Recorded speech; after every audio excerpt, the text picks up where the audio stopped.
Es decir, podríamos decir que era el hijo carnal.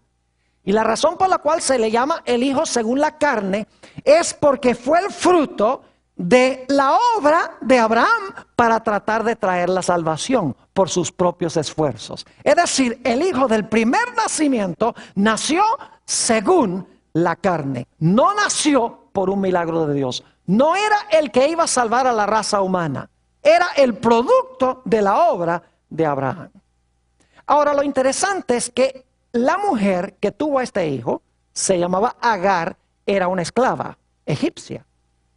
Y como Ismael era hijo de la esclava, obviamente Ismael también era ¿qué?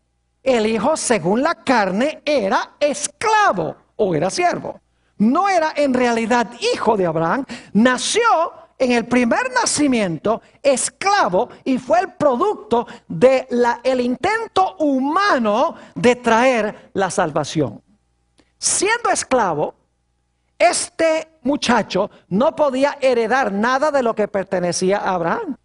Él no podía heredar las promesas, porque no era hijo, sino que era un ¿qué? Era un esclavo. Y los esclavos no son los que heredan. Los que heredan son ¿quiénes? Los hijos. Así que tenemos a este hijo, producto de las obras humanas, que no nació por un milagro de Dios. Abraham tratando de traer la salvación por sí mismo. El hijo que nació según la carne. Nació esclavo. Y por lo tanto no podía heredar absolutamente nada de lo que pertenecía a su padre. Y luego, con el transcurso del tiempo, nace un segundo hijo en la familia de Abraham. Este es el hijo del segundo nacimiento. Quiero que recuerden eso porque vamos a volver a ello. Es el hijo que nace de segundo. Este hijo es traído al mundo por un milagro de Dios. No es por obras humanas, sino es por un acto sobrenatural de Dios. Dios obrando para salvar a la raza humana. Y este hijo, como no era hijo de una esclava, sino que era hijo de Sara, tenía derecho de heredar todo lo que pertenecía a Abraham, incluyendo las promesas que Dios le había hecho a Abraham. Siendo hijo, no era esclavo. Y como era hijo, tenía derecho a heredar las promesas que le fueron hechas a Abraham. Ahora resulta que en ese hogar habitaban los dos hijos. Habitaban bajo el mismo techo Ismael e Isaac. Y según nos dice en Gálatas 4, y al igual que en Génesis 16 y 17, había en la casa una batalla constante. Mientras que el hijo según la carne y el hijo según el espíritu habitaban bajo el mismo techo, no había sino discordia y peleas y dificultades. Es más, dice en Gálatas 4 que el hijo que nació según la carne perseguía al que había nacido según el espíritu. Es decir, hay una batalla entre el hijo que nació según la carne y el hijo que nació según el espíritu. Así que Dios le dio un consejo drástico a Abraham. Un consejo bien difícil de seguir. Y el consejo se lo dio a través de Sara, su esposa. Dios le dijo, mira, ese hijo que nació según la carne, que es el producto de las obras humanas, que es un esclavo, que no tiene derecho de heredar nada, mucho menos las promesas que yo te hice, échalo y destiérralo de la casa. Porque no puede habitar en la misma casa que el hijo que nació según el espíritu. Así que destierra al hijo que nació según la carne, échalo de la casa y no lo dejes regresar. Porque mientras habite bajo el mismo techo, va a haber una riña y una guerra constante. Y el hijo que nació según el espíritu, su existencia va a peligrar. Ahora, esta es la historia de Génesis 16 y 17. ¿Saben ustedes que esta historia es una historia profética, como todas las demás historias del libro de Génesis?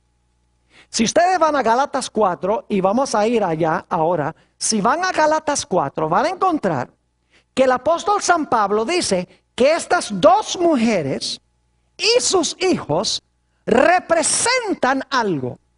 Es decir, Agar y Sara, Ismael e Isaac, representan dos nacimientos que tiene todo ser humano que entra al mundo, que recibe a Jesús como Salvador personal. Es decir, los dos hijos representan la experiencia de toda la raza humana, los que procuran salvarse por sus propias obras y aquellos que son salvos por un milagro de Dios.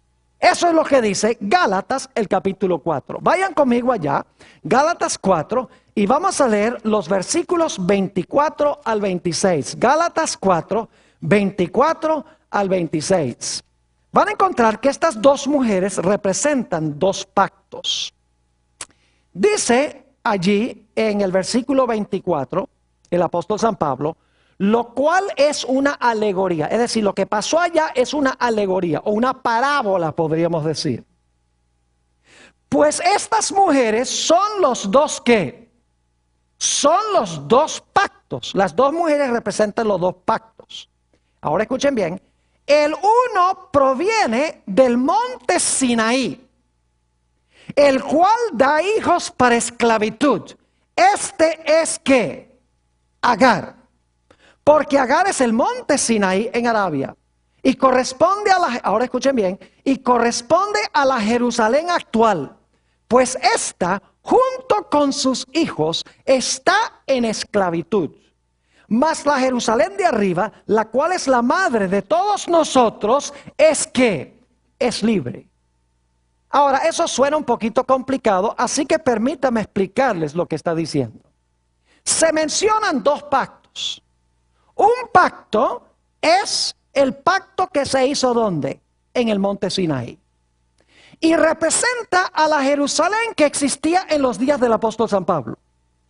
El otro pacto, representado por Sara, representa los ciudadanos que son ciudadanos ¿de qué ciudad? De la Jerusalén ¿qué? Celestial.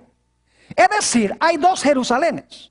Hay en primer lugar el pacto representado por el monte Sinaí y representado por la Jerusalén que existía en los días del apóstol Pablo. Y hay otro pacto cuyos ciudadanos pertenecen ¿a qué cosa? Pertenecen a la Jerusalén celestial. Ahora, entonces nosotros para entender esos pactos necesitamos comprender en primer lugar lo que pasó en el monte Sinaí y también la condición de Jerusalén en los días del apóstol San Pablo. Vamos a analizar ese primer pacto primero porque la actitud de los judíos en los días del apóstol San Pablo era la misma actitud en el monte Sinaí y era la misma experiencia por la cual pasó Agar e Ismael su hijo. Note lo que dice Éxodo 19 y el versículo 7 y 8. Vamos a la experiencia del monte Sinaí. Éxodo 19 y el versículo 7 y el versículo 8. Dios llama a Moisés a subir a la montaña. Y Dios dice a Moisés, yo voy a hacer un pacto con el pueblo de Israel. Yo quiero que ellos me obedezcan mi pacto. Mi pacto van a ser 10 mandamientos. Y yo lo que quiero, Moisés, que tú hagas es que tú bajes y hables con el pueblo y les preguntes si ellos están dispuestos de vivir en armonía con mi pacto, con los 10 mandamientos. Es decir, yo te voy a dar el pacto, tú le vas a preguntar al pueblo si ellos están dispuestos de vivir con mi pacto, en armonía con mi pacto, que son los 10 mandamientos. Y fíjense lo que dijo el pueblo, versículo 7. Entonces vino Moisés y llamó a los ancianos del pueblo y expuso en presencia de ellos todas estas palabras que Jehová le había mandado. Y todo el pueblo respondió a una y dijeron, todo lo que Jehová ha dicho, ¿qué haremos? Y Moisés refirió a Jehová las palabras del pueblo. ¿Qué prometió hacer el pueblo de Israel? Prometieron obedecer el pacto de Dios. Ahora yo pregunto, ¿cuánto tiempo les duró la promesa? ¿Por cuánto tiempo les duró la promesa? Dentro de poco tiempo, ¿qué estaban haciendo? Adorando un becerro de oro. Durante toda su experiencia en el desierto, fue una rebelión tras otra. Inmediatamente nos preguntamos, ¿por qué habrá sucedido eso? Cuando Dios le dijo, le voy a dar mis 10 mandamientos, quiero que ustedes obedezcan ese pacto. Israel dice, ¿cómo no? Lo vamos a obedecer. Pero a la hora de la verdad, lo que hicieron fue constantemente desobedecer el pacto que Dios hizo. ¿Por qué razón? Les voy a explicar.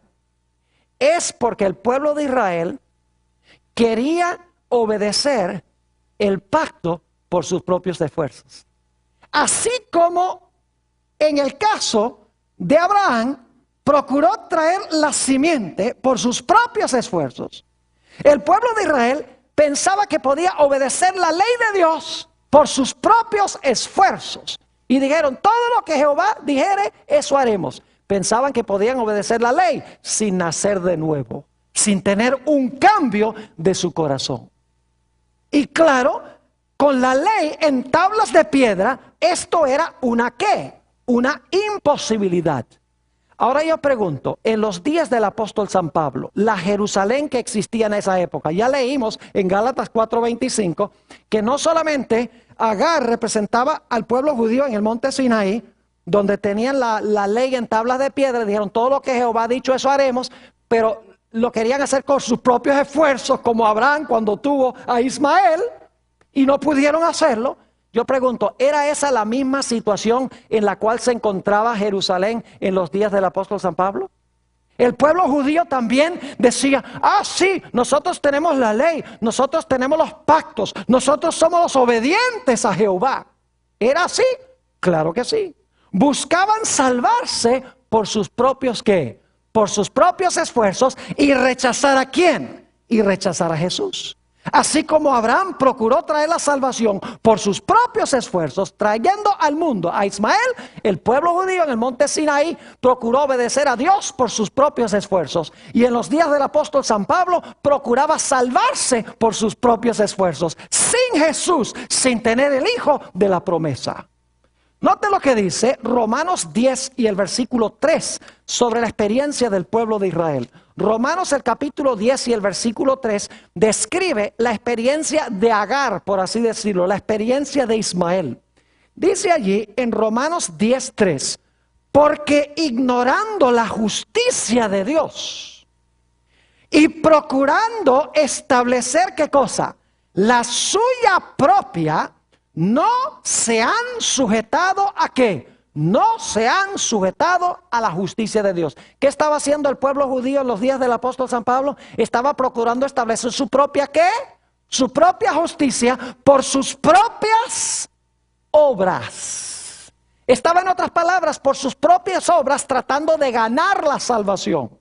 Así como Abraham estaba procurando traer la salvación por sus propios esfuerzos que produjo el hijo según la carne, Ismael. ¿Me están entendiendo lo que estoy diciendo? La experiencia del pueblo judío en el Sinaí y su experiencia en Jerusalén en los días del apóstol Pablo era que ellos estaban intentando traer la salvación, traer la justicia por sus propios esfuerzos, como había hecho Abraham cuando decidió traer la salvación a través de sus propios esfuerzos, trayendo a Ismael al mundo, el hijo según la carne. Ahora yo pregunto, ¿en el nuevo pacto hay ley? Porque son dos pactos. Tenemos el pacto de las obras, de la salvación propia por las obras, y tenemos en el otro lado el pacto que es representado por la Jerusalén de arriba, representado por los que reciben a Jesús. Yo quiero que ustedes sepan algo. No es que en el antiguo pacto hay ley y en el nuevo pacto no hay ley. Así no es. La diferencia radica en que en el viejo pacto la ley está escrita en tablas de piedra. Y el pueblo mira las tablas de piedra y dice, todo lo que Jehová ha dicho, eso haremos. En el nuevo pacto existe la misma ley. Pero en vez de estar la ley escrita en tablas de piedra, la ley está escrita ¿dónde? Está escrita en las tablas del corazón, por un milagro de Dios. Y entonces, en vez de tratar de obedecer la ley para establecer nuestra propia justicia, Dios escribiendo su ley en el corazón, la justicia sale del corazón, que es obra milagrosa de Dios. ¿Están entendiendo lo que estoy diciendo? En los dos pactos hay ley, porque algunos ministros dicen, en el Antiguo Testamento la salvación era por ley, ahora es por gracia.